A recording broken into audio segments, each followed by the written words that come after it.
Hey, you guys.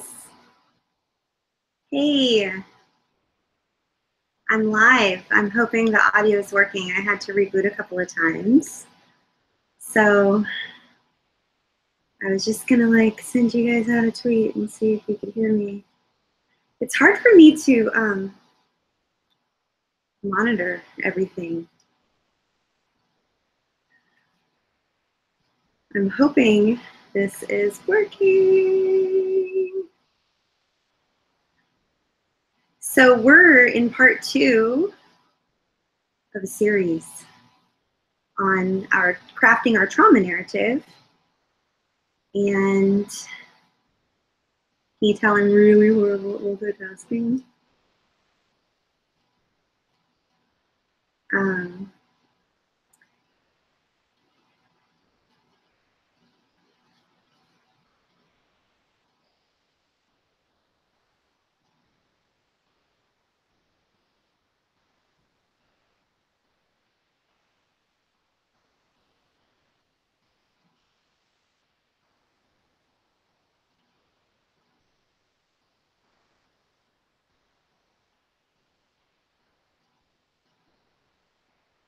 I'm really horrible at multitasking. So, let's see.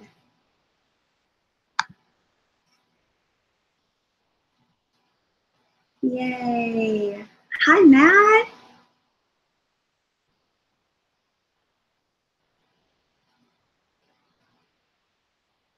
Wonderful. Yay. Okay, I'm hoping the sound is working. So I have some questions from last week, you guys. We're in part 2 of a series on crafting our trauma narrative and learning about our healthy narrative and giving ourselves permission to add to and subtract from our narrative. That's one thing with our survivor journey. Sometimes we have a difficult time feeling like we are remaining congruent. And if we're not telling the whole story, how it originally happened, including how it affected us then, and then that somehow draws us back. I'm going to talk more about this in just a second, but I just wanted to remind you guys that I'm answering questions from last week during our part 1 video on our trauma narrative. And we have questions left over from, well, we answered questions from John Harvey and Jack and Shelly and Janie and Poppy and Billy and Hunter. And then we have questions left over from last week that we're going to add to the questions that you send this week.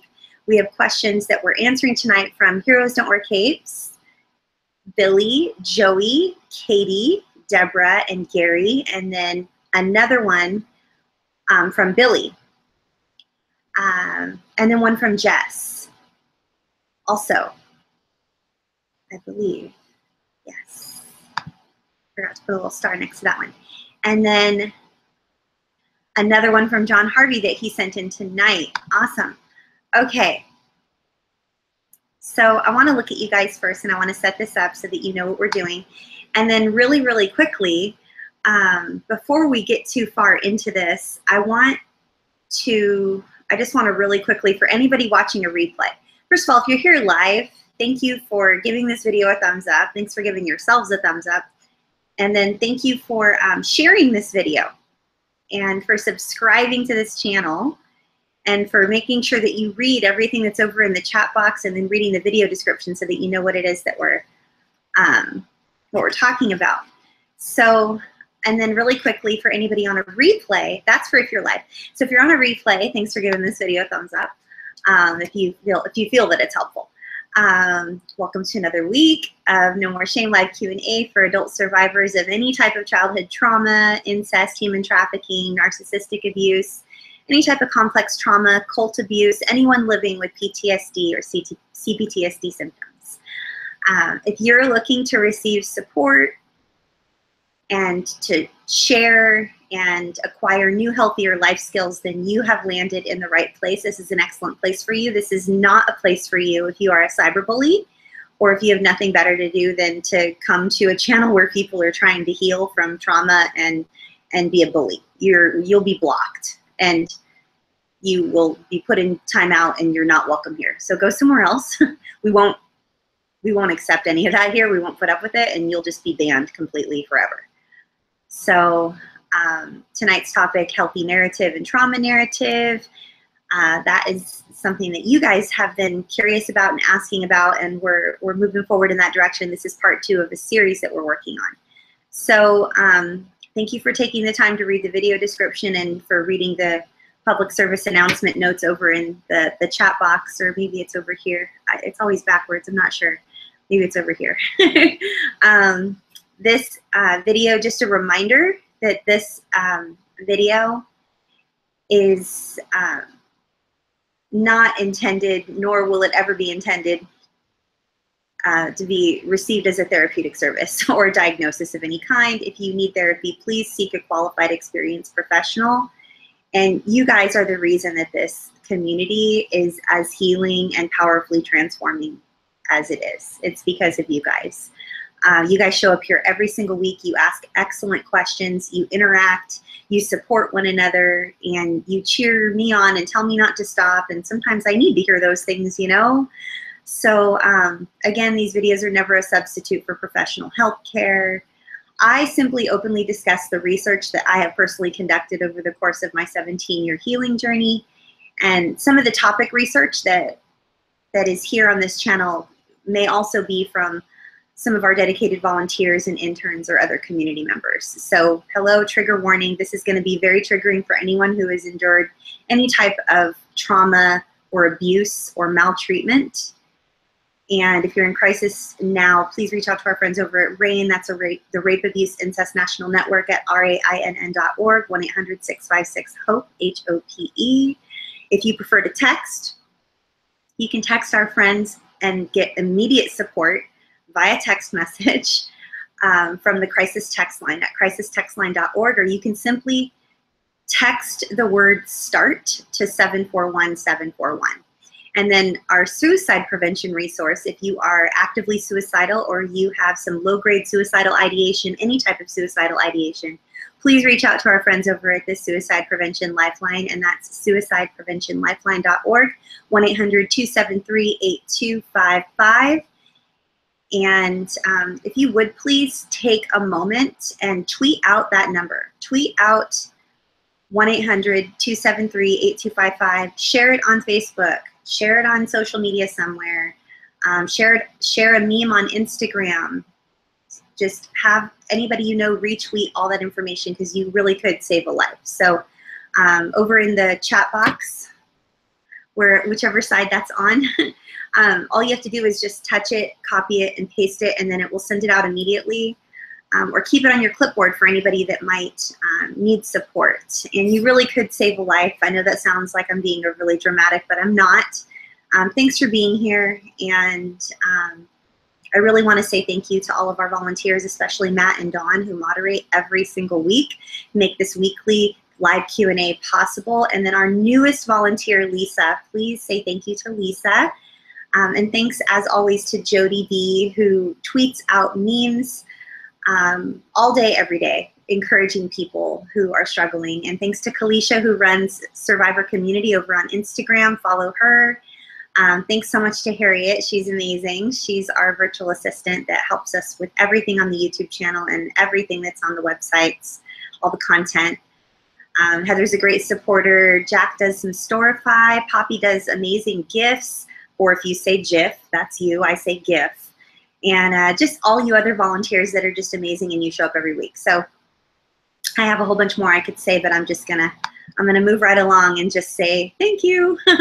And again, we are talking about crafting our trauma narrative and crafting a healthy narrative. And I want to go directly to the questions that were asked last week and begin answering those so that I can spend most of my time answering your guys' questions. You can simply watch other videos and listen to me pontificate on and on about things, but I want to answer your questions. So I want to set this up really quick so that you guys are very clear about what it is that we're talking about and how it is that we come to that place where we're crafting a narrative and we are giving ourselves permission to add to and subtract from what it is that is the story we tell ourselves inside of our head, right? Because the story we tell ourselves, the words that we allow ourselves to say to ourselves, they matter. And what they do is they cause us to act a certain way or do certain things or react certain ways. And it can really be detrimental, or it can be helpful for us. So, for instance, I gave an example last week about how I got suspended and banned on YouTube. And I said, okay, so if I'm going to talk about how that affected me, now I could be honest and just blurt out that, you know, oh my goodness, it was horrible. I felt like I just wanted to die, and like my life's work was being attacked, and I just wanted to rock myself in the corner. And that's rather, I'm catastrophizing it. Even though it's an accurate description of how it is that I felt, I can choose different words that allow me to be empowered instead of giving my power away to those people at YouTube or whoever that are that are causing me emotional distress. Let me get some water really quick and keep it here with me. That would be good. Okay, so when we are crafting our narrative, and our trauma narrative is the truth about what happened to us. And why are trauma narratives important in our healing journey? Why do we even need to talk about it, Athena? What's in the past is in the past. Shouldn't I be over that already? Why am I going to talk about it? Why am I going to drudge up all the old stuff? Isn't that just going to keep me stuck, Athena? Why would I do that? Why would I talk about something that happened a long time ago? Why wouldn't I just move on? My pastor tells me that I should just move on. My family tells me that I should just move on. My friends tell me that I'm making a big deal out of nothing, and that I just want to stay stuck in the past, and that I'm just stuck in victim mode, and then I'm just feeling sorry for myself. Like, why would I craft a trauma narrative, Athena, especially if I have all these people that supposedly care about me telling me that I don't need to be focusing on what happened a long time ago. I should be focusing on the here and the now. And so here you are telling me to craft a trauma narrative, Athena. It's counterintuitive, and it's the opposite of what everybody else is telling me to do. So I just want to be really clear. When we avoid our pain, we already know that when we numb through drugs and alcohol or busyness or social media addiction, video game addiction, shopping, gambling, sex addiction, any type of eating disorder, over-exercising, like we have plenty of ways we can numb, right? And when we stuff, meaning that we just sort of just stuff it down, stomp down on it, and then create a whole bunch of other good stuff so that we never have to touch the bad stuff that we're stomping down, right? So that's stuffing. That's numbing and stuffing. So avoiding is when we do what everybody else is telling us to do. Everybody except for trauma-informed practitioners, that is. So what a lot of people are telling us to do is they're saying, well, that happened 30 years ago. What good is going to come of you shaming the family name, bringing up what happened to you a long, long time ago? Why wouldn't you just move on? The Bible says to forgive. And I'm telling you that the same thing happened to me, but much, much worse, and I'm fine, so you should be fine. So why don't you just move on? So this minimizing, right? This minimizing. Sorry, I have like, you know how I have the ceiling fan and like everything. I'm always touching my hair when I'm talking to you guys. Okay, so the reason I'm telling you that that is something that is not going to be helpful for you is because the more you avoid your feelings, the reason that you're avoiding or you're numbing and you're stuffing. See, this is what happens. We numb and we stuff because pain hurts and we don't want to deal with it. We just want to numb it and we want to stuff it and we want to avoid it. And then when someone else comes along, people that we identify with and that we love and that we want to earn their approval or their attention, or we want to be friends with them, or we want them to accept us and to like us and to welcome us into the family or treat us well, then when they give us just an inkling of what we really want, which is to avoid the pain, we go, well, that has to be the answer. And then we sort of jump on that bandwagon of, well, they just say I need to get over it. But why am I not over it? It keeps popping up. It keeps affecting me. So when we numb it and we stuff it and we avoid it, any of those three, we can't fully accept what it is that happens to us. And so it will live. It will survive. It will stay in our limbic system. It'll stay in our body. It will stay. Like, we have actual physical manifestations of trauma because our body holds on to our trauma.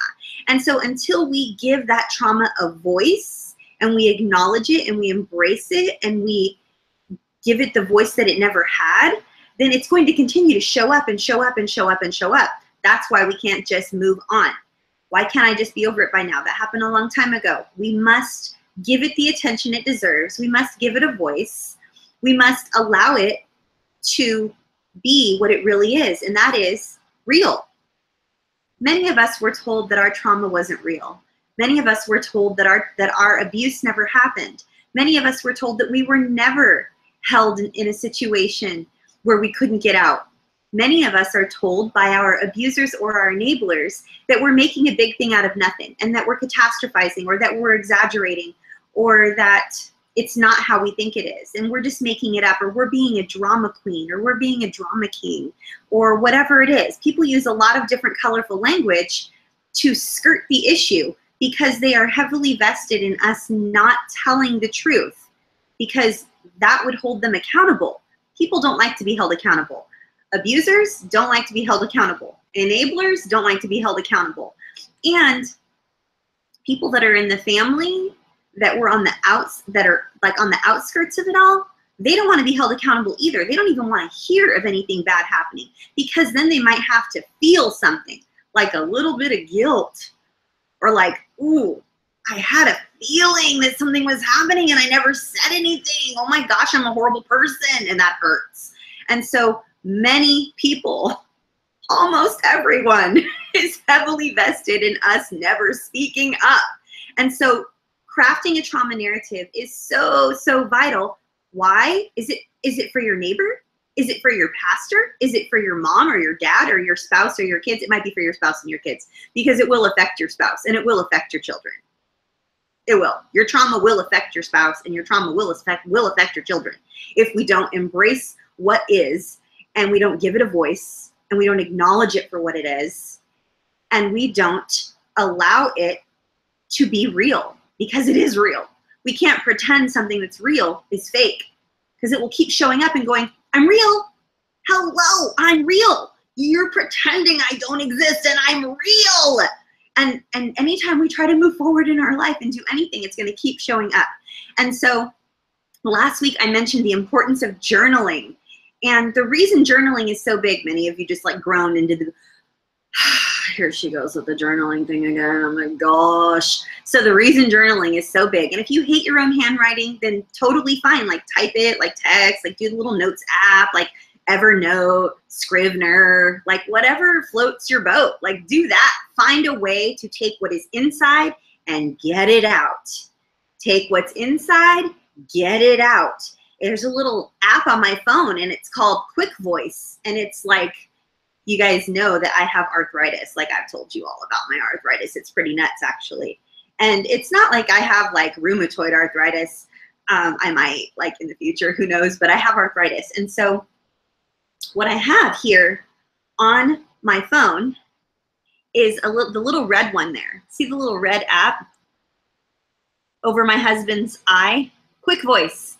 So Quick Voice is, I can press it and I can leave myself a voice memo, and I can remember, like, that's like my audio journal, okay? And that's like one of my favorite apps. There's also Voxer. There's also, I think there's just one called Voice Pro or something like that. So at any rate, getting what's inside and taking it out, journaling, voice journaling, writing it out, drawing pictures, art therapy, expressive therapies, writing a book, writing out what it is that happened to you, speaking about what happened to you, getting it from the inside out into the outside so that it's real. And what that does is it releases pressure. It's been building up, building up, building up, building up, building up, and we just keep stomping it down, and we keep stomping it down because we don't want to see it. We don't want to feel it. But once we give it life and we give it the attention it deserves, guess what happens? It doesn't rule our life anymore, and it doesn't show up unannounced and unwanted. right when we're starting to get sort of intimate with like a new boyfriend or a new girlfriend, right when we're starting this new job and we're like, woohoo, I finally got a new job and I'm finally making what I'm worth. And, or we're moving into like a different neighborhood that we've never lived in that we always dreamed about, or we're purchasing a new vehicle or making a large purchase, or we're starting a new business, whatever, then all of a sudden, guess what? Trauma is cumulative, y'all. Good stress or bad stress, it's cumulative and it's going to trigger all the other stuff. So all that stuff that you stomp down, stomp it down, stomp it down, stomp it down. As soon as you go into new heights and you break barriers and you go into like a new atmosphere, it comes up and it's like, I want to join the party. I'm real. And so that's why journaling and crafting a trauma narrative is so imperative. It just helps everything. So I want you to know how imperative it is. So that's the reason why we do it. Journaling is such a good way. Voice app is such a good way. Please be chatting with one another and sharing your best practices as to how you have crafted your trauma narrative. And then the big key that we mentioned last week that I really want to mention again is the gift of giving ourselves permission to add to and subtract from what it is that we tell ourselves about what happened to us. And I want to let you know, I mentioned in the beginning of this broadcast about how sometimes that feels very incongruent. When we don't tell the whole story, how it happened originally, we have feelings of incongruence. We feel almost like we're being dishonest. And then for many of us, not all of us, but this is going to ping some of you like right in the solar plexus. Many of us had abusers, and one of their main character flaws is that they were a dishonest person. They lied a lot.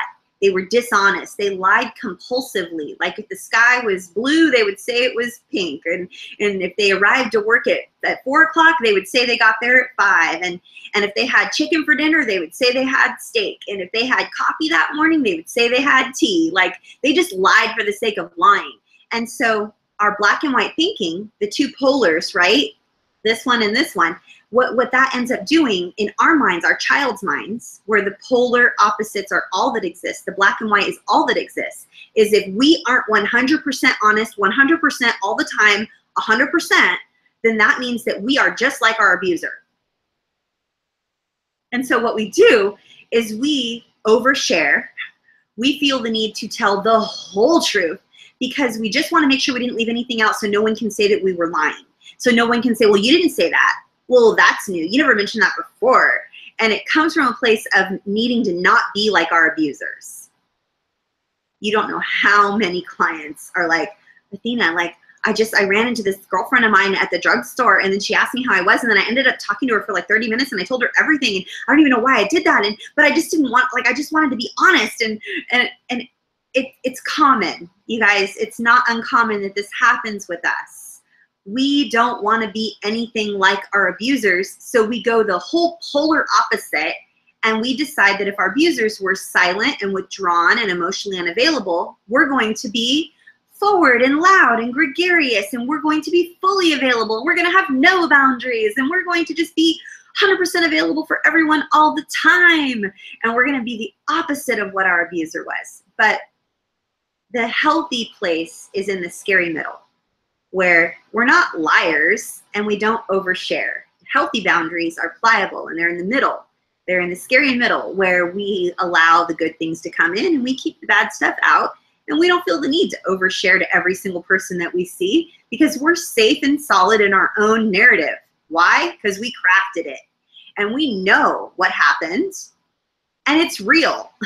And we have a big community of people that can read it and look at it and go, huh, I believe you. Not only do I believe you, but I lived a lot of that. My narrative is a little different than yours, but I believe you. So there we go. We're all set up for tonight. We have about 57 of you. We have about 57 of you here tonight. Yay! I'm so excited. Oh, you guys, I talked to my son on his birthday, and he's on Twitch. And Twitch is just like YouTube, but mostly there's a lot of gamers there, but they have like shows like this. They have talk shows and stuff as well. And he's like, Mom, why aren't you on Twitch? They won't kick you off the way YouTube kicked you off. You should get on Twitch, Mom. And I'm like, I don't know if my audience would like me on Twitch. I don't know if they would go there. I'm not sure. He goes, Mom, but you won't get kicked off anymore. Like, it just makes sense. Why don't you go over to Twitch? And he's like telling me all about it. And he goes, well, how many people normally are there? I'm like, I don't know, between 20 and 70. Like, it just depends on what mood everybody's in, or if it's a holiday or whatever. He goes, Mom, like, that's amazing. You would be a partner. You would be a Twitch partner. You would be an affiliate, and then you would be a partner. And like, you should be over on Twitch. So if I get a Twitch channel, I just want to let you guys know that it might happen, because my son's cheering me on. But anyway, I'm going to switch this over to you guys now. I'm going to answer your questions. And thanks for being here. Thanks to all of you who are here. And I just want to say thank you. And thanks to Jess for her question. I think that was last week. Jess and Billy Hawkins and Gary and Deborah and Joey and Heroes Don't Wear Capes. And then for tonight, we have another question from Heroes Don't Wear Capes, and a question from Lisa, and a question from Willow, and a question from Joey, and a question from Hunter, and a question from Monica. So I'm going to try to do rapid fire as much as I possibly can. And I just want to welcome you guys. If this is your first time here and you've never been here with us before, it's about like this every week. Usually I talk a little bit less and then I answer more questions, but I really needed to set this up because this is something that's really important. Let me just get some water really quick.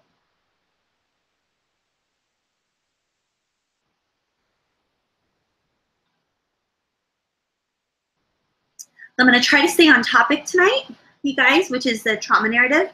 But if I have time, then I'm going to go and I'm going to answer the off-topic questions as well, okay? But I just want to say thank you, you guys. You guys are amazing. And then there's another question from Deborah.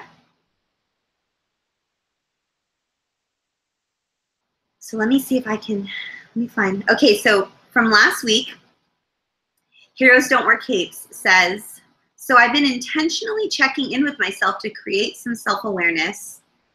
And I swear I'm beginning to think that I'm just a really layered, walking, talking, coping mechanism, LOL. So Heroes Don't Wear Capes, you and I have so much in common. And there are a couple other questions here from you. Let me see if any of them are related. That way I can answer them all at once.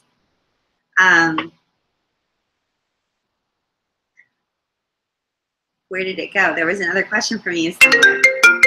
Oh, look, someone's calling during my video. That's original.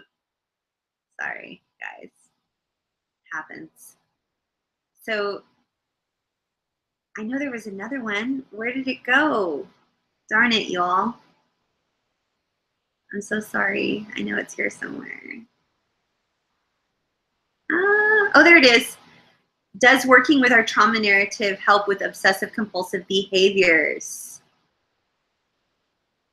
So we're going to talk a little bit about obsessive compulsive behaviors, and then you also describing yourself as a layered walking, talking coping mechanism, which is interesting because when we have coping mechanisms, they're either healthy or unhealthy. They're either adaptive or maladaptive, right?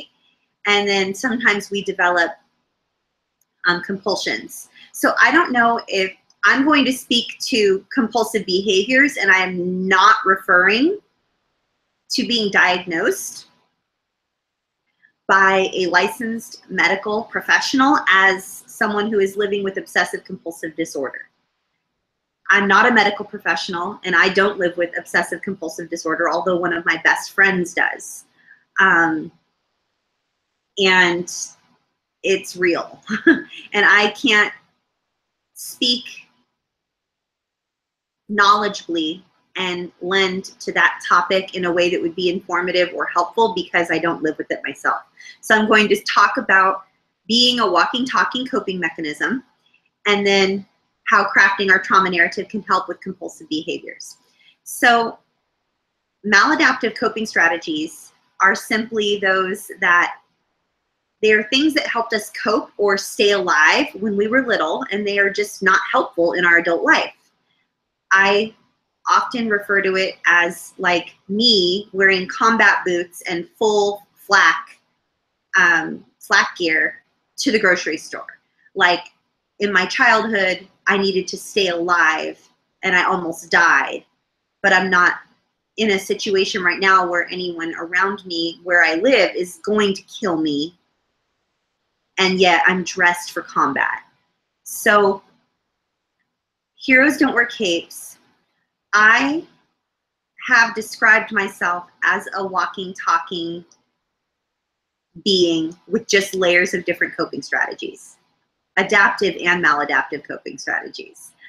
I am a complex being on some days where I am simply coping. I'm not living, I'm barely surviving, I'm definitely not thriving.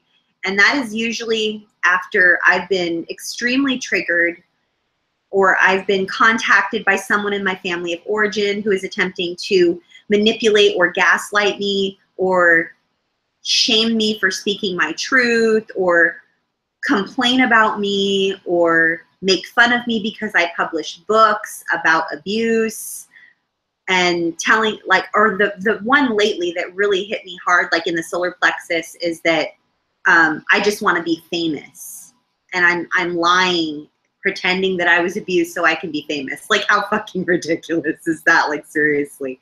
So I have described myself as a walking, talking coping strategy. And I want to encourage you, heroes don't wear capes, to embrace and celebrate those coping strategies if you can. Even if it's only for a few moments a day. If you could possibly remind yourself, maybe if in some quiet time or journal time, like maybe before you go to sleep, like sometimes I'll lie in bed just before I go to sleep, and I will try to acknowledge, listen to, and celebrate all that is me. I know that sounds quite like grandiose and self-indulgent and weird, but it's not. I have coping strategies that have kept me alive for 44 years, some of them older than others, and some of them healthy and some of them not healthy, but I'm alive. The primary objective is to remain alive. And so sometimes I'll lie there at night and I will almost shame myself because I ate more sugar than I wanted to, or I didn't drink as much water as I needed to, or I didn't rest very much, or I rushed through my day, or I had people-pleasing behaviors that I'm not proud of, or I struggled with some body dysmorphia, or I bit my fingernails, you know. These are things that I'm not proud of, right? These are things that I don't love about myself, but they are coping strategies. My busyness and my people-pleasing and my biting my fingernails helps me to dissociate. Focusing on the parts of my body that I don't like helped me from focusing on the parts of my body that were in pain or that I was ashamed of, or it just was, they're just maladaptive coping strategies. But if I catch myself doing that just before I lie down to go to sleep, I really try to give voice to and acknowledge and celebrate the ways that my body and my mind helped me. They worked together in tandem today to keep me alive. And the more I do that and that I celebrate all that is me, even though it sounds very self-indulgent and weird to some people, those maladaptive coping strategies don't show up the next day or for a few days. When I acknowledge them and I celebrate them and I thank them for showing up, they don't show up for a few days. It's a while before they show up again. So I don't know if that helps you, but I also struggle with some obsessive behaviors. I'm quite pedantic in that when, like, it's part of my perfectionism, which is an obsessive behavior. I did all this research on perfectionism over the last few years. I've actually been conducting it, and I'm compiling it into a book. And It's all about how we chase perfection. We chase it. And perfection is a unicorn. There's nothing perfect. And the more we try to be perfect in an effort to run away from our shame, the more we remain paralyzed and we don't reach our goals. And so I'm not certain what obsessive behaviors you have. Did you say obsessive compulsive behaviors? Or did you say obsessive behaviors? Let me just double check really quick. Heroes don't wear capes. Does working with our trauma narrative help with obsessive compulsive behaviors? So we obsess over something and then we compulsively do things. So I obsess over the length of my fingernails because my main abuser's fingernails and toenails and hair was always perfect, and I had to always be perfect. And if I bit my fingernails, I got in trouble, and I had to soak them in horse manure and carry a bag of horse manure to school.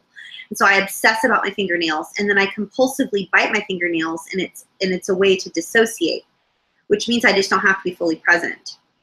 And that's still a coping mechanism, and it's still something that is obsessive and compulsive in my daily life, like today, like just today.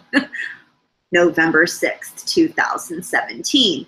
And so if I were to journal about it and give it voice and talk about why I was doing it, it would help me to not do it. Have I journaled about it lately? Have I walked my talk? Am I doing all these things that I'm telling you guys to do? I usually do. But it was a rough week, man. And if you're in our groups, you saw my debrief. So yes, crafting our trauma narrative does help with obsessive compulsive behaviors, because some of those obsessive compulsive behaviors are coping strategies from when we were younger, which are now in our adult years maladaptive coping strategies, and they've just remained as something that we do on a regular basis. And so as we give life to what is and what was, and we give it a voice and let it have the voice that it needs to tell the story it needs to tell, it oftentimes just doesn't show up anymore. I've had clients craft their trauma narrative and they were stuck in some patterns of self-harming behaviors for 20 years. And their self-harming urges literally tapered off to nothing after the crafting of their trauma narrative. And oftentimes when we craft our trauma narrative, we find that there are younger versions of us that sort of have their own little personality. I know I've been talking a lot about this during my EMDR debrief videos, but you know, I have a young teenage part of me that's like that little quiet girl in the back of the room that like dyes her hair and wears all black, and she's really, really smart, and she like memorizes textbooks, and she knows she can call BS on any adult anywhere, and she is sassy, and she has a mouth.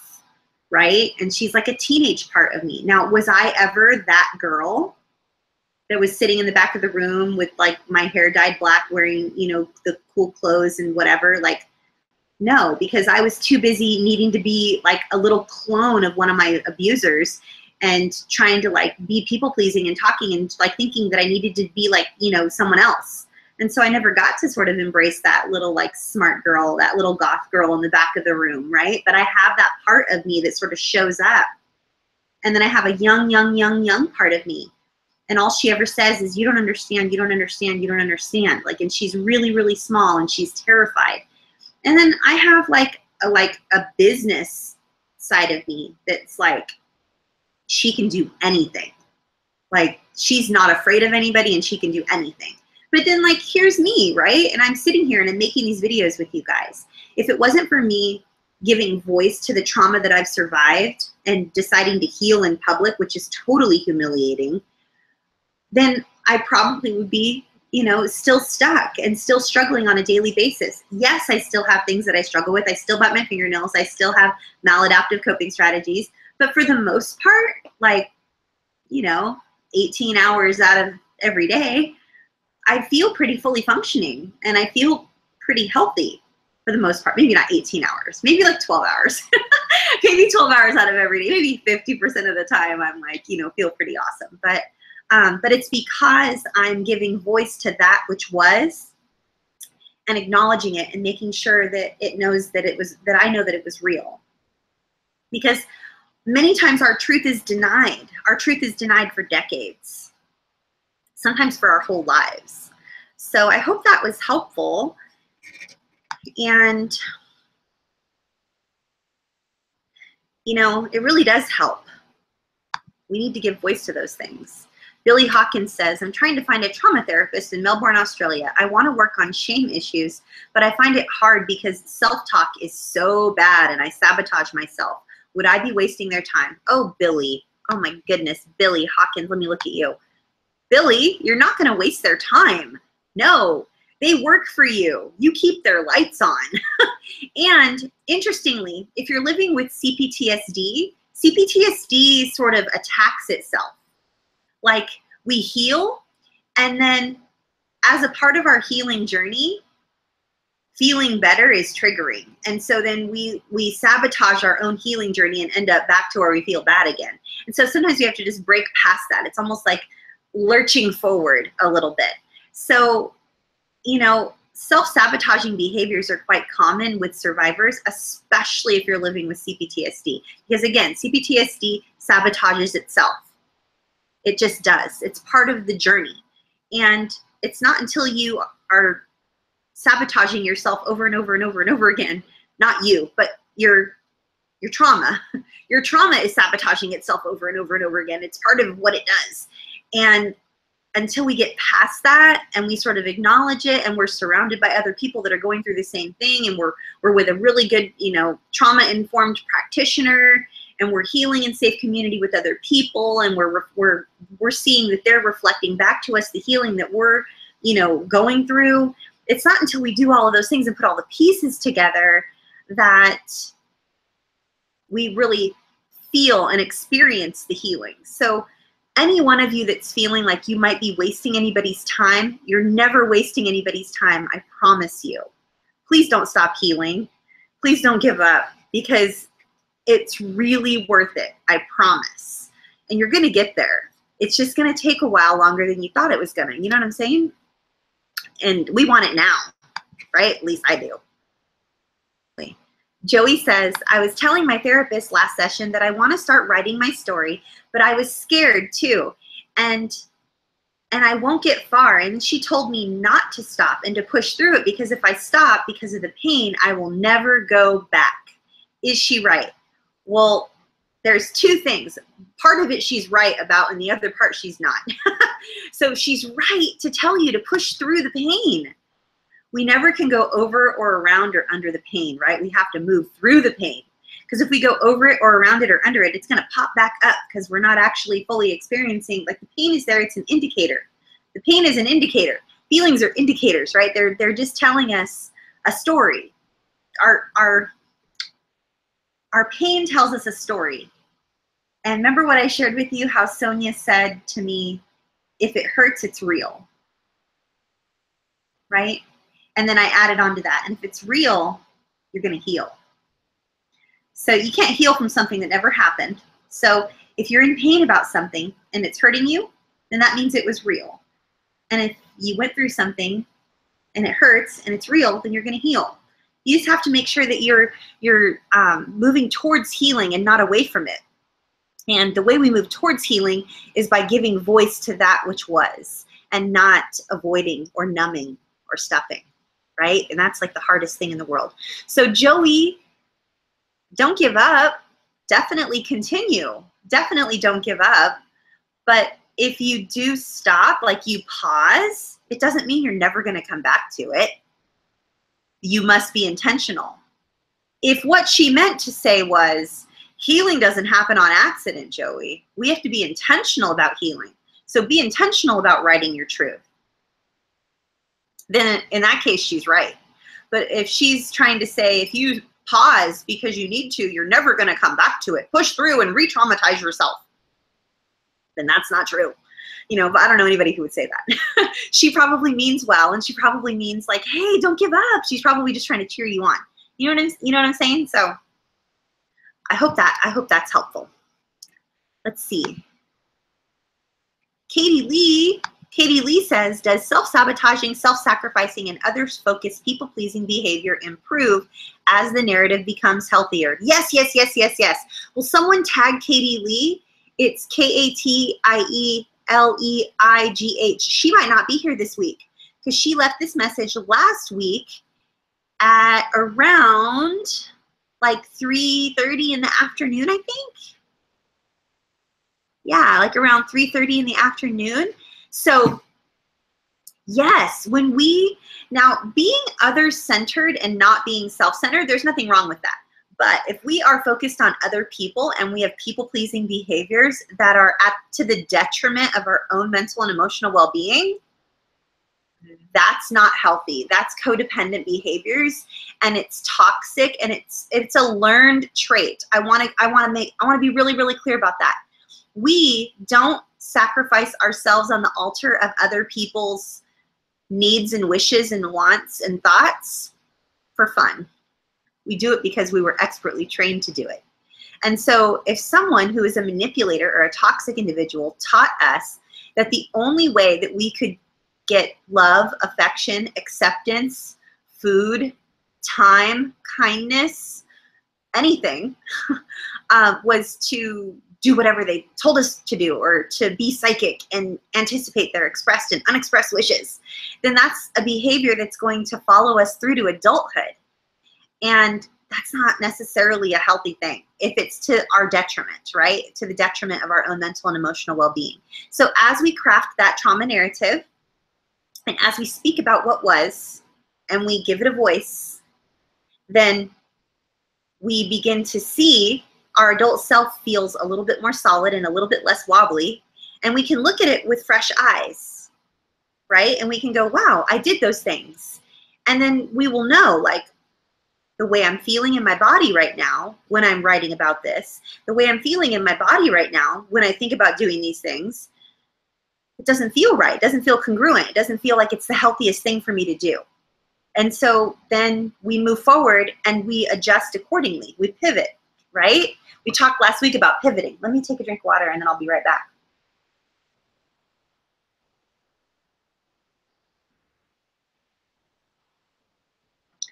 Okay.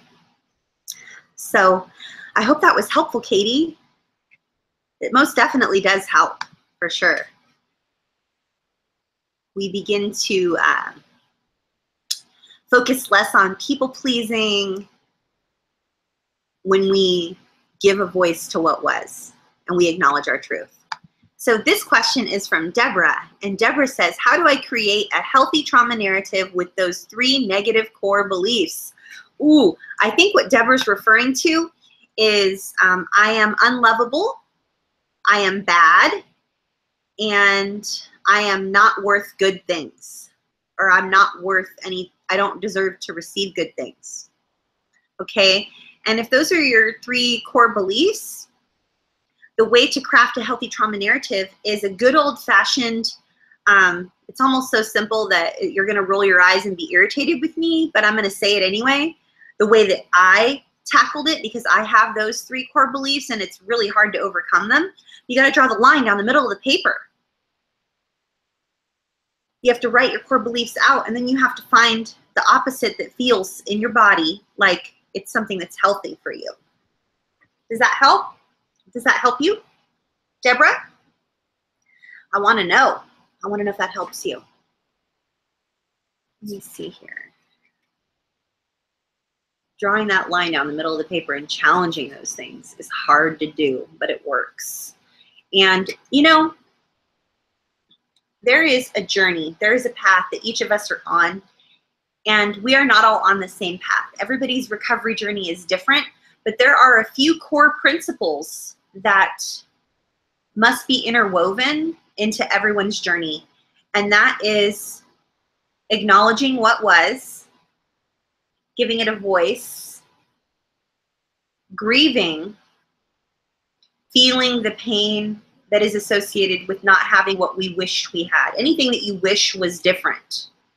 I wish blank was different. Allowing yourself to really acknowledge that and feel it. That's all grieving is. I didn't have blank. I wish that I would have had blank. And not just saying it, but really feeling it. Allowing yourself to really feel what it feels like to wish that you had something and to know that you can't fix it. You can't will it to existence because it's in the past. And remember, we can't unbake the cake, right? And it's so painful. But anything you wish was different, we need to be able to acknowledge that we wish that it was different. And we must acknowledge that it was real. And then once we've crossed those two really painful bridges, then we must begin to practice healthy habits. And I want to share this with you guys really briefly, okay? I want to tell you something. Some of the most disturbing messages I receive in our community privately, obviously these are all anonymous and I would never share anyone's name without them wanting me to, but the most common message I receive in our community is that someone is not actively suicidal, but they just wake up every day and they would be really okay if they were just dead. They don't really have any desire to just go on, like, and live. They're not planning their own suicide and like how they'll die, how they will take their own life. They're not buying pills or purchasing a firearm or planning and plotting and writing what they would be in their suicide note. But they have low-grade suicidal ideation on a daily basis, and they've been living that way for decades. And some of those messages that I receive, which I do receive messages just like that on an almost daily basis, one version or another of that type of a message, those are some of the most painful messages I receive. And until we can say those things out loud, acknowledge where they come from, why we feel that way. We don't feel that way for fun. We're not just making something up so that we can get attention. We really just feel like it might be better to just not be here. But why do I feel that way? When did I start feeling that way? What caused these feelings of indifference, ambivalence, apathy? Where did they come from? Question those things. Question why it is that we think the thoughts that we're thinking, and then find a way for others to hear your voice. It's counterintuitive. When you're feeling suicidal, when you have low-grade suicidal ideation on a regular basis for years, you're in a place where you're kind of like, why would I talk about it? No one really cares. And when I tell them, they either think that I'm just trying to like get attention, or they try to tell me all the flowery things, or then they freak out, or, you know. And the point I'm making with this, you guys, is there's a reason that we feel these things. I was abused as a child. I was not loved. I was not accepted. I didn't have food. I didn't have clothing. I didn't have safety. I don't have family. My family of origin scapegoated me. I was bullied. I have been in tons of toxic relationships. The very people that were supposed to love me were the people that abused me. I was lied to. I was betrayed. I feel alone. I feel hopeless. I feel worthless. We need to give depth to that which causes these feelings of low-grade suicidal ideation. We need to give them a voice, and we need to see what it is that they're trying to say, and we need to be bold enough to allow others to see what it is that we're feeling. Safe people, not unhealthy people that we wish loved us that never never did or will. But like safe people, like the people in our groups.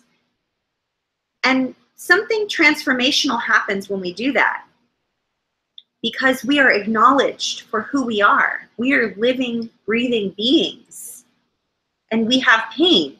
And when someone bears witness to our pain and our truth, something transformational happens. It helps someone else. Every time you speak up about what it is that you're struggling with, if you do so boldly in the presence of other people that are safe, you help other people. You help save lives, whether you know it or not. So as we choose to craft our trauma narrative and share, we don't only help ourselves, we help others. We help others that we don't even know that we're helping. Because you could help someone who ends up helping someone who ends up helping someone. Did you guys ever see that movie, Pay It Forward? Like with Kevin Spacey and that little boy, and what was his name? Jay something? Jay Moore? I mean, it's a really good movie. And it's just true. There's an exponential effect when we have the courage to use our voice. It's terrifying and it's counterintuitive. Our pain tells us to isolate. Our pain tells us, why would you say anything? No one cares. No one's going to believe you. Our shame tells us, run away. Don't say anything. Ew, you're gross. But when we are courageous and we stand up and we use our voice, we help other people. And that's really important. I have those 3 negative core beliefs, Deborah. And as I chose to craft my trauma narrative, those 3 negative core beliefs, I was challenging those beliefs, draw a line down the paper.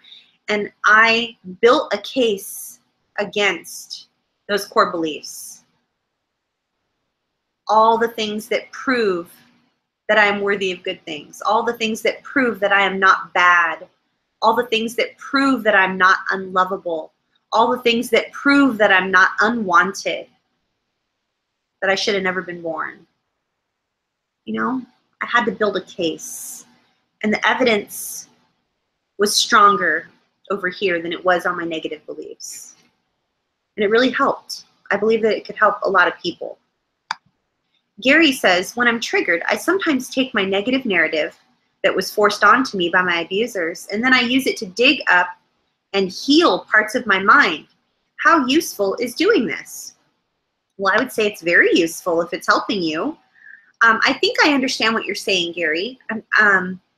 Perhaps like if you're triggered and you're remembering something that was done to you or said to you, then you go back and you sort of find that version of yourself that was harmed or hurt, and then you become more integrated, or you heal. I want to make sure that I'm not putting words in your mouth and saying something that you're not saying. So let me know if I have it right, but I would say that it's very helpful, especially if it's helping you.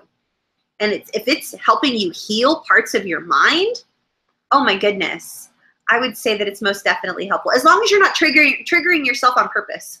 It's never helpful for us to trigger ourselves on purpose.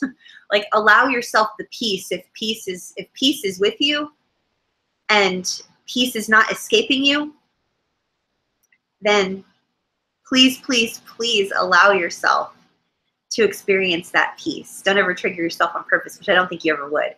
But if you're already triggered and you're trying to find like a usefulness for the trigger, I kind of do the same thing. Like if I'm feeling super triggered and not well, like I'll find a way to like, I need to do something with this. I'll either journal or I'll speak into my quick voice app, or I will reach out to support someone in our community that has messaged me that I haven't had time to message them back because I'm so inundated. I'll find a way to use what it is that I'm going through to like help either myself or someone else. So definitely continue doing that. I think it's super helpful. Billy says, did you or do you find it hard to include God in the healing process? Ooh, yes. There's a question. Yes, it's hard. It's hard all the time. Oh my gosh, Billy, it's super hard. So this is why it's hard. Just so you know. Let me put my water down really quick so I can talk with my hands, because I talk all the time with my hands, right? So, okay. So for you guys here that are curious about the whole God thing, and like, is it hard to include God in your healing, and why, and whatever? Trauma, especially childhood trauma, by its very nature, is sinister and evil and wicked and horrible and detestable and disgusting and wrong. And it begs the question, if there is a God, and he is who he says he is, and he's all powerful and he's all loving, why couldn't he stop it? And so it's this pitfall that I have, right? I mean, I'm a woman of faith, and my faith, I believe, is what, and is the reason that I didn't complete my suicide attempts, right? I believe it was an act of God. So I have a hard time, though, because for anyone out there who knows that there is childhood trauma, specifically childhood sexual trauma, complex trauma, trauma over a long period of time, any type of childhood maltreatment, and if you're like, yeah, God is good all the time, God is good. It's like, really? Let's pull that apart, shall we? You know, so I've had a really hard time personally. My faith has been rocked, like, seriously. And it's either, well, either God is, either he's all loving or he's all powerful, and therefore he will seek vengeance and everything and he'll make it right. Or is he all loving? Like, God is love, you know? And the reason I have a hard time with all of this, I'm convinced, is that I have this finite brain and I am bound by time and space, and I have my ways of processing information, most of the time, which are black and white because I'm stuck in child mode where my trauma happened. And I don't have the luxury of this infinite God who can be all places at all times and be all loving and all powerful, and ultimately everything's working together in a way that it's supposed to. And if this didn't happen, then this wouldn't have happened. And if this didn't happen, then this wouldn't have happened. Or this, or this, or this, or this, or this, or this. So bottom line, this is the way that I've been able to cope. To answer your question, Billy, I hope I'm answering your question properly and not like if you're looking for a different type of answer. So the way that I've been able to cope and deal with any of this is, I believe that, how do I say what I believe? I hate it when I walk on eggshells and I try to, like, what's the most socially acceptable way that I could possibly say this right now? So I believe that everyone has a free will choice, including my abusers. And I believe that they chose to abuse me and exploit me and cause me to almost commit suicide. I also believe that had my life been totally different and my abuse never happened, I find it hard to believe that I would be doing the work that I'm doing now, which is like the joy of my life. And it's like my life's work, and I love it so much. Now, would I wish that nothing bad ever happened to me and that I was never abused and I could be living some other life and, you know, never know what abuse felt like and all that? Heck yes. And I wish it for you and you and you and you and you and you and you and you and you and you and you and you, all 4,000 of you in 188 countries. Yeah, that's what I wish. But I can't unbake the cake. And so all I'm doing is doing the best with the hand that I've been dealt. And unless I had experienced what I believe to be like a full-blown miracle more than once, I would have a hard time believing that there was any type of a God. But I have experienced what I think was a total miracle. more than once. So I'm choosing to be okay with not knowing everything, I think is where I'm at. But do I find it hard to incorporate God in my healing journey?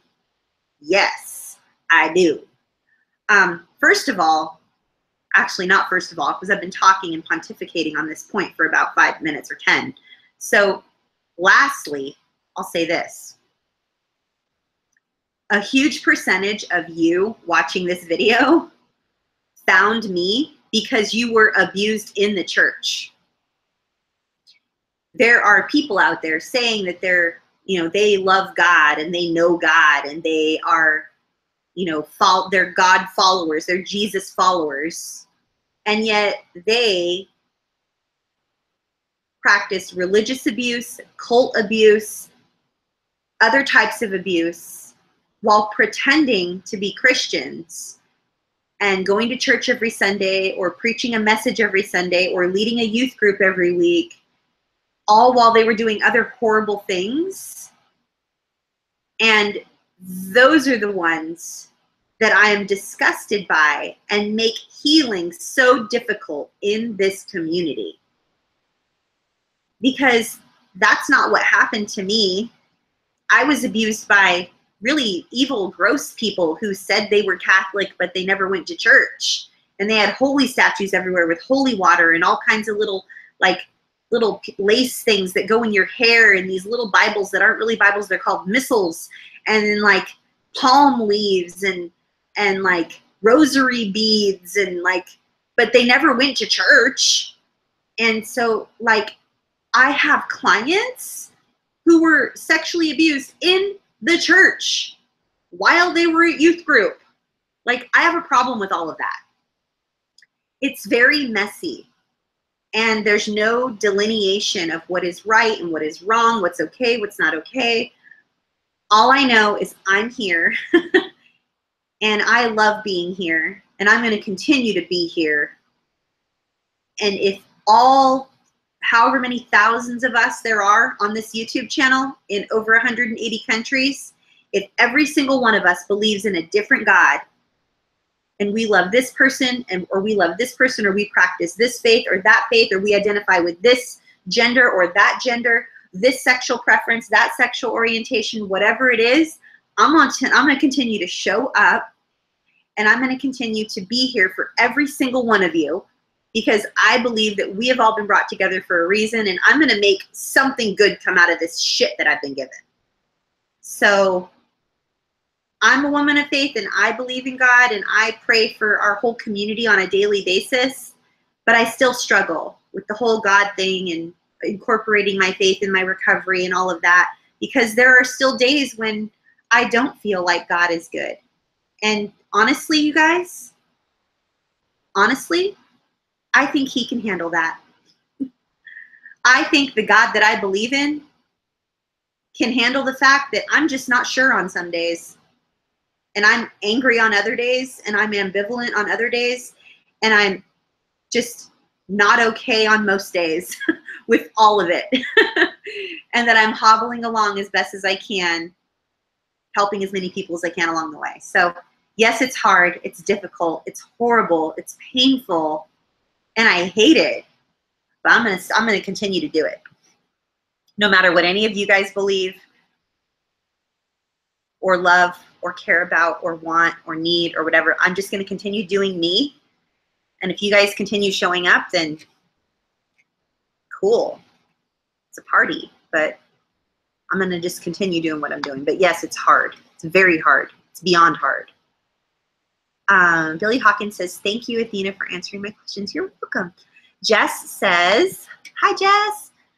Oh, you know what? Jess sent this last week, you guys. Could someone tag her, let her know that I'm answering her question? So Jess says, discarding negative narratives is one of the hardest parts of healing, but sometimes I'm being a realist, accepting limits, and it's confused as negative. People cause stress, arguing my reality. Ooh, I think I understand what you're saying, Jess. So I think what Jess is saying here is, discarding our negative narrative is one of the hardest things to do. And sometimes we're just being realistic and people are like, you're so negative. Like, that's why you're not healing. It's because you're being so negative. And you're like, I'm not being negative. Like, I'm just being real. Like, this is real, right? And that is hard because a lot of people can't understand our narrative. My husband has lived like one of the healthiest lives ever and has like the healthiest family that I mean, all families are dysfunctional, I'm convinced. But he has one of the healthiest families ever that I've ever met, and they're amazing. And he will never understand my narrative. And his answer to parts of my narrative is like, God is good all the time, and I'll pray for you, and, you know, God's going to work everything together for good, and blah, blah, blah, and, you know. And I'm just like, dude, that's like me walking into a hospital spurting blood everywhere and someone being like, gosh, you really could use a doctor, you know? It's like, yeah, no shit. Like, you know, when you speak the obvious, something that someone already knows, or you judge their reality, like, you're being so negative. It's like, I'm not being negative. I'm being real. Like, I just am, you know? I want to encourage you, Jess, that you're not alone in that. And then also, in time, I swear this is true, because I'm right there with you. In time, the narrative that you feel the need to share, it's going to change. Allow yourself permission to add to or subtract from the narrative you share. It doesn't make it any less congruent. It doesn't make it any less true. You're just choosing what you share with some people and what you don't. Whatever you feel authentic and good sharing with this person versus this person, it's all your truth.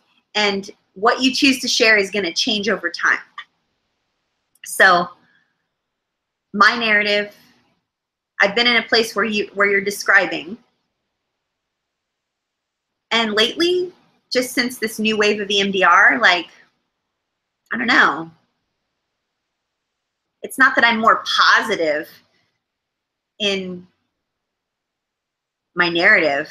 I think it's just that I choose to share less than I used to, or something, maybe. I don't know. But it definitely shifts over time. And I want to encourage you and anyone out there to allow your narrative to shift over time. Allow yourself permission to add to or subtract from your trauma narrative as you're transitioning into a healthier narrative, or whatever it is that feels congruent with you. As long as you don't hold yourself to something, well, I said this, and I don't want to unsay it, because then it seems like I was lying, and this is my truth.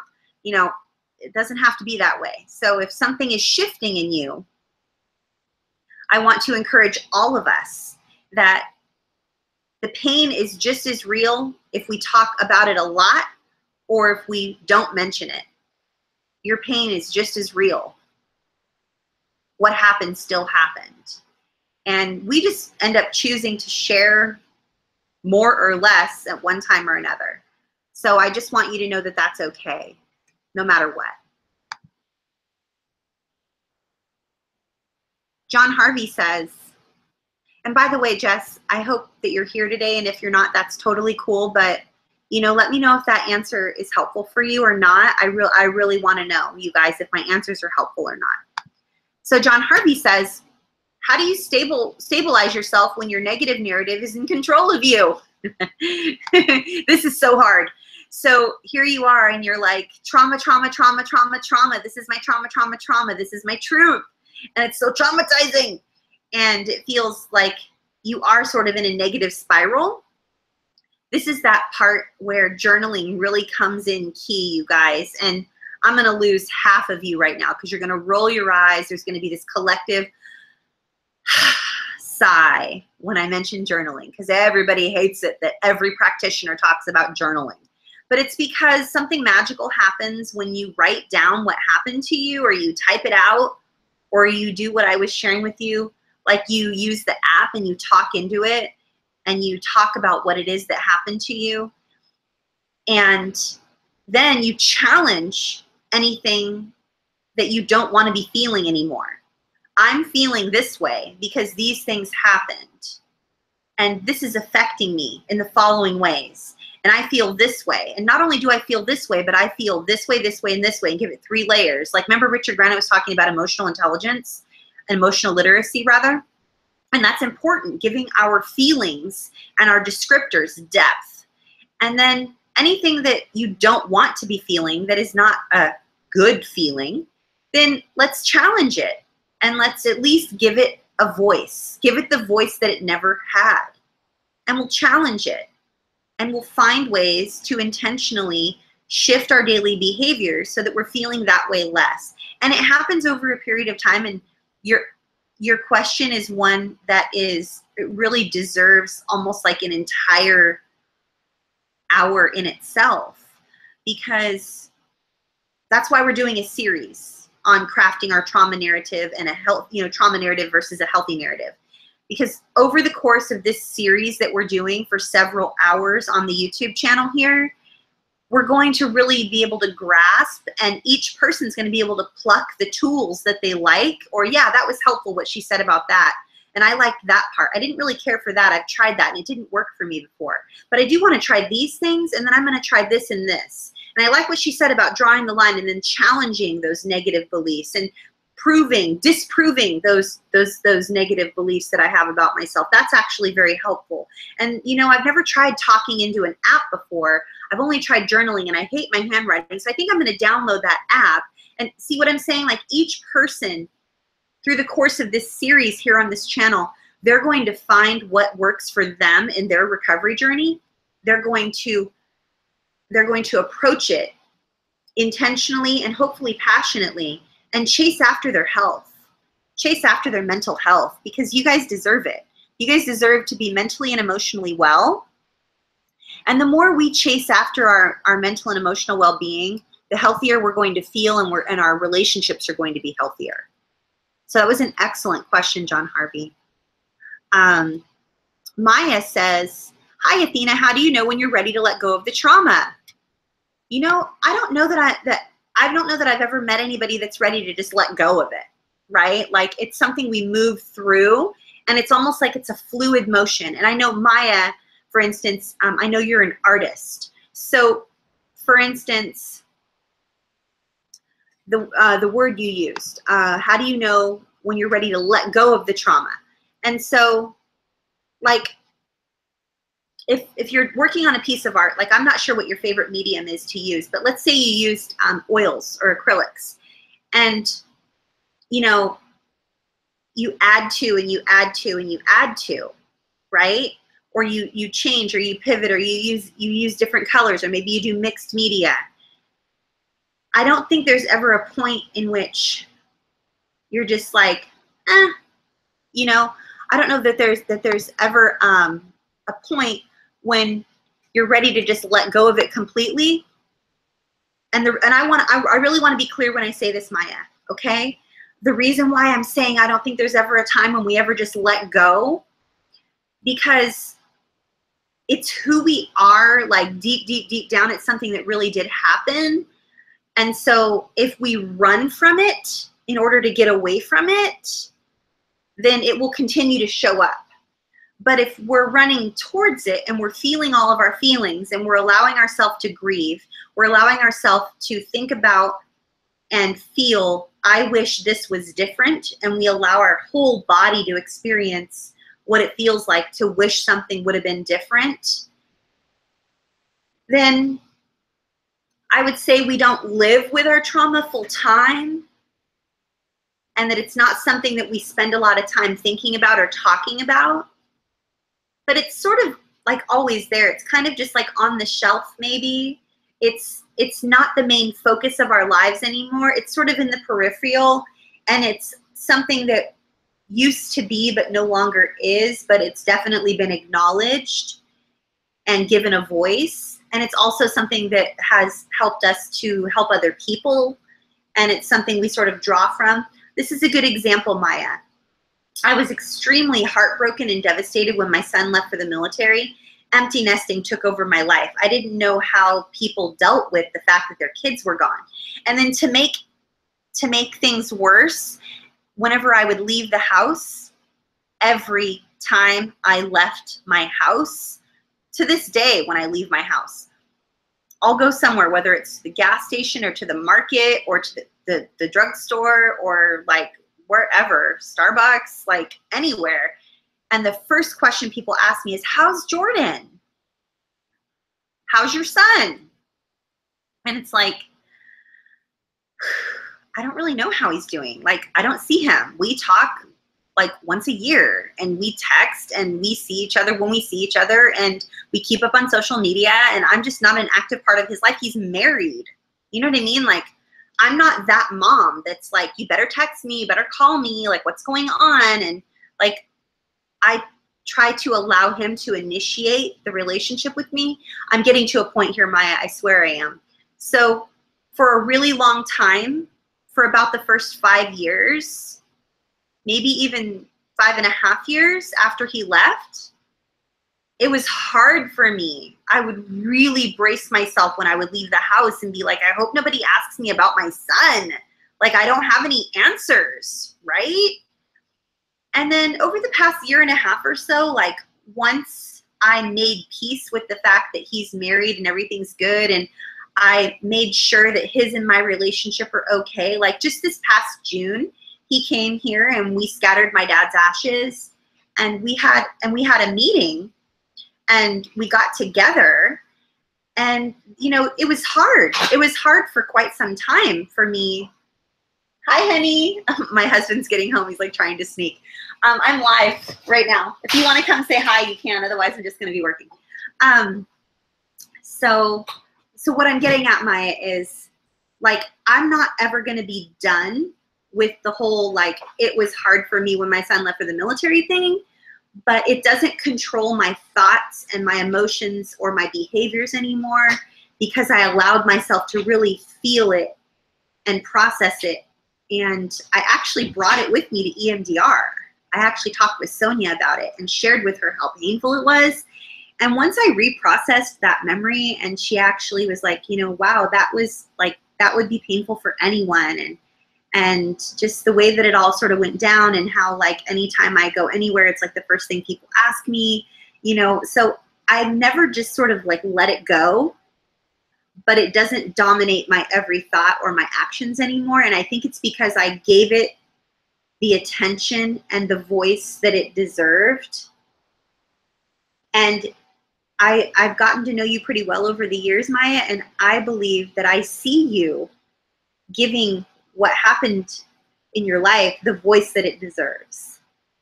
And it will no longer dominate your thoughts and your time. And you don't have to like manufacture reasons to talk about it or share, because it's already been validated. It's been given a voice. It's been experienced. It's been given the attention it deserves. I hope that makes sense. Hope that makes sense. Let me know, Maya, if someone could tag Maya. I don't really know if that answer is helpful, but I hope it was. Lisa says, I love the idea that we can add to or subtract from our trauma narrative as it fits for us. Is it necessary to compile our complete trauma narrative first? Ooh, this is a good question. Ooh, you guys, I have 6 minutes left. So there's a lot of questions. Oh my goodness. So we're going to have part 3 next week, but I'm going to continue to answer questions until we run out of time, okay?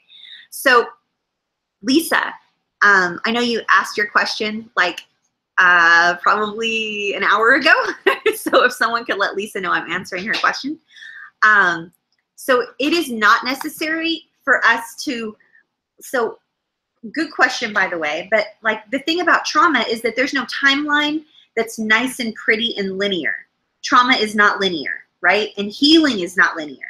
And so it's not necessary for us to have a linear picture of what we humans see as a full trauma history. So for instance, I'm going to use my hands when I describe this, Lisa. So this is the best way that it was taught to me when I was studying this, okay? So for a survivor of childhood trauma that had a period of their life that was traumatic, like they were abused when they were 4 through when they were 8, and then their grandfather passed away and they were no longer being abused, type of a thing. So their timeline would be like, you know, first cognizant memory, you know, and then a couple fuzzy memories or whatever in between, and then perhaps like this is when I was 4 to when I was 8, and these are the things that I think happened. And then there's like the rest of their, like this relationship was toxic, but this one wasn't, and I had this job, et cetera, et cetera. So that's easier to do like a linear timeline because the trauma was singular or few. But if for instance, like many people in our community, trauma has been present from birth and they're in their 30s, 40s, 50s, 60s, and 70s, having a linear narrative is not helpful for you because your trauma is complex in nature. It's all over the place. So what happens, what's best, is if you were to get a piece of paper, like a poster board or whatever, and you were to do like thought bubbles or Post-it notes with different feelings or memories on them, and you write down on the Post-it note and you put it up there, different Post-it notes in different colors and in different areas and different whatever, make a shape, make a, you know, the red ones over here, the blue ones, the yellow ones, the green ones, the purple ones, the white ones, the whatever, and these match different feelings, or however it is, something that is more creative in nature is going to help you access, because the pressure of needing to have something linear will cause you to freeze and then likely flee. Or depending on your trauma response type, you could sit there for days and months and years trying to figure it out if you're a freeze fawn, or if you're a fight flee, you could be like, screw this, I'm done with this stupid timeline, and then you're like out of there. Or maybe you're a fight fawn where you're just like, screw this, I hate this, and you throw the markers and the Post-it notes and everything across, or the ruler to draw the timeline, throw it across the room, and then you're like, okay, and then you obsess over it for like 6 months. You know what I mean? Depending on your trauma response type, you could really be stuck if you are limiting yourself to a linear narrative. So for any of us here on this channel, hello, CPTSD, complex trauma, getting the poster board and getting the Post-it notes or different colored pens or different shapes or whatever, and allowing yourself some creative, or even, I don't know if you guys have ever done this before, but it's quite powerful. So when you touch things that are moist with your hands, there's an effect that happens that triggers childhood. Something about moist.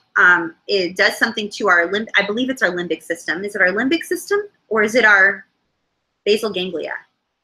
I can't remember. There's a part of the brain.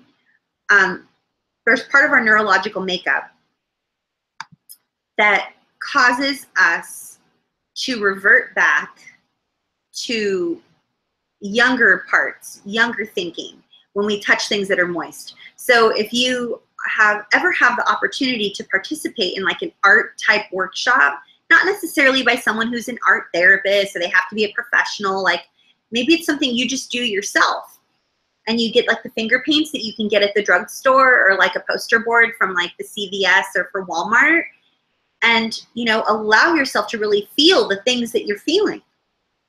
Draw things, splash things, throw things, whatever it is. Mixed media. It can be very, very, very healing, and allow yourself to add to and subtract from whatever it is. That could be like your first draft of like, this is everything. And then you could actually craft a written trauma narrative or a spoken trauma narrative or something different after you get it all out. Because the point is for us to give voice to that which was, so that it doesn't control us any longer. So I hope that was helpful, Lisa. Goodness, I hope all this is helpful, you guys. I really love being here with you, and I want to answer all your questions. Let me see, there's 1, 2, 3, 4, 5, 6, 7, 8, 9. Oh my goodness, there's a lot. Okay, so I want to, you guys, we're right at time. I want to be respectful of your time. It's been 90 minutes. I want to just say really quick thank you to Jack and to Willow and to Joey. I'm trying. Oh, here we go. And to Hunter and to Monica and to Deborah. Ooh, you guys love Twitch. Yes.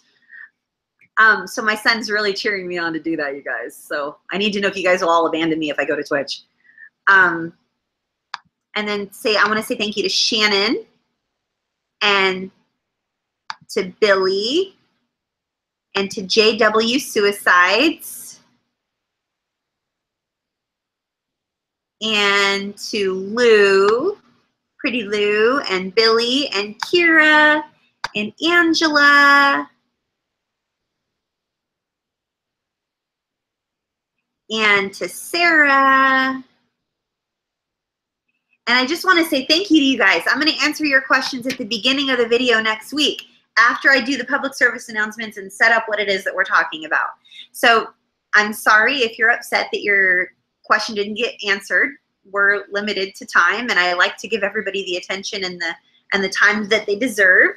But that's why we're doing a series. So if your question wasn't answered, no need to get angry and thumbs down and be mean to everybody and be mean to me and get me thrown off YouTube again. Good Lord. But I will answer your question. It's just going to be next week. So I hope this has been helpful for you guys. And please let me know down in the comments if you are here on a replay, what questions you might have. And you're welcome to join us Mondays, 6 p.m. Pacific, 9 p.m. Eastern. For a live Q&A for our survivor community. And I started a daily vlog channel just on like healing from CPTSD, and it's just me. It's just me talking about healing, and it's vlogs, and it's a new channel. And it's youtube.com/mostly Athena. I got my vanity link today. Or youtube.com/C/mostly Athena. I think C stands for channel. So I got my vanity link today, and I got the ability to record live if I want to. And that happened today because it's been 30 days. So I don't know when I'm going to start, but it would be great if you subscribe to that channel. Thanks for thumbs upping this video and subscribing to this channel if it's been helpful for you. Please share these videos, even though they're long, with anyone you know that might be healing from CPTSD, or you think that they might enjoy being a part of a global community of other people who are healing. So thank you so much, and I'm honored that you have spent some time here tonight, and I really enjoy answering your questions, and I will indeed answer more of your questions next week on part 3 of Trauma Narrative and Healthy Narrative right here on this YouTube channel. So thanks so much, you guys. I love you, and I'm so grateful for all of you, and I look forward to seeing you next week. Bye.